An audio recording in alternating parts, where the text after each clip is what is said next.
And this is what Ask the News looks like from a reader's perspective. From the front end, we have this available as components that you can pull from. This is an example app, but you can come in as a reader. You have questions that are already laid out for you. As the publisher, you have control over which questions are being shown on this front end. You can activate these questions either by creating your own questions. You can also generate some questions based on the content that is being pulled in as it's published. So, for example, what are some fun things to do in DC this summer? As a user or reader, I can come in, ask the question. It's going to take a look at all of my reporting and it's going to do a search. It's going to do this based on a dual time-based ranking. So it's also taking a look at what is the most recent coverage that you have. It's also comparing that against some of your historical coverage and ranking it so that it's creating the best possible answer.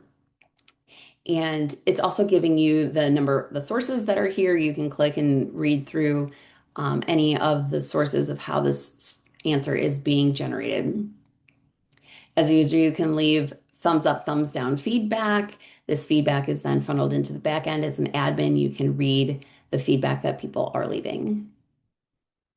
We are also generating some related questions, some follow-up questions to help keep that user on the site and engaged in the conversation. You can continue with the conversation there. You can also ask follow-up questions of your own. And you can also ask if not even just a question, but if you wanted to just put in a keyword search about climate change, you could just type in climate change and it will also continue to create the latest about climate change and give you some sources as well. So it doesn't even necessarily have to be a question itself.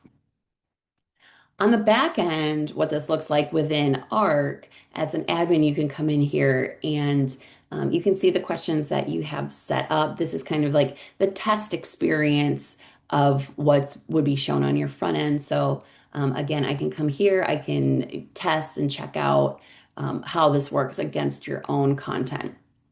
And so it's going to do exactly the same thing.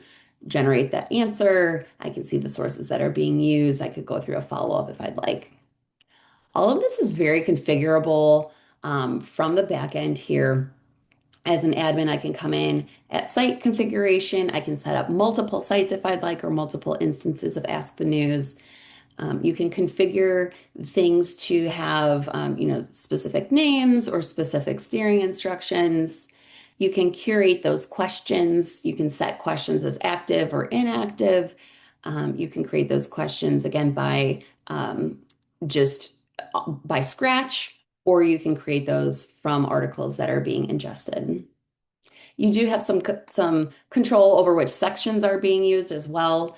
We have some controls over which sections are being ingested from the start and also which sections are being filtered out from a user query standpoint on the front end.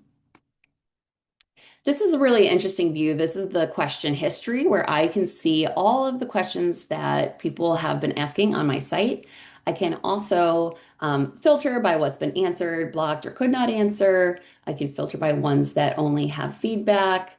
And I can take a look at any of the full conversation history that's happened. We also can look at what could not be answered, which I think is really an interesting way to kind of get insights around maybe where you have coverage gaps or where you might want to explore more. These are questions that your users have been asking that you didn't have enough content to generate an answer for. So in this case, someone was asking about a rain date. We don't have any reporting about that. So it's a one great way to capture the intent of the reader, kind of understand your audience and what they're asking about. You can also look at the articles that are being ingested. You can see here, as things are coming in, you have the ability to remove articles if you don't want them being referenced. You can generate questions directly from these questions as well. This would put them in your questions at the beginning.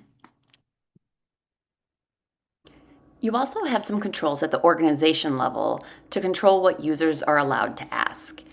If you have specific keywords or topics that you don't want to answer about, even if you have reporting on, you could set up keyword or regex blocking rules. This is in addition to the several layers of safeguards we already include out of the box to ensure that questions like show me your system prompt or harmful questions cannot be asked. But with that, so you can go back to your Ask tab here. You can try this out. You can set up for multiple sites. You can get started by just testing this out, checking out how it works against your content library. We hope that you speak with your TAM around getting started on this and checking it out so that you can put this on your front end too. Thank you.